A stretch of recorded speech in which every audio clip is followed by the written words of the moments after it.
Magandang hapon mga ka-garden. Sabi ng aking kapitbahay, hanapin ko na lang daw yung itlog ng aking itik kasi di nila makita. Wala man sa kulungan. Yun pala mga ka-garden, dito siya. Oh, ang dami mga ka-garden, ayun oh. Oh, tinakpan lang ng itik namin oh.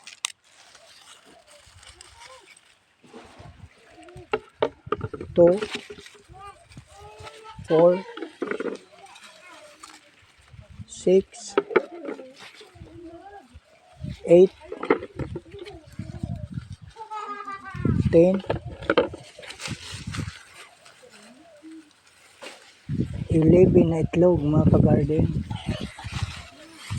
Ayan, buti hindi nahanap ng aso namin.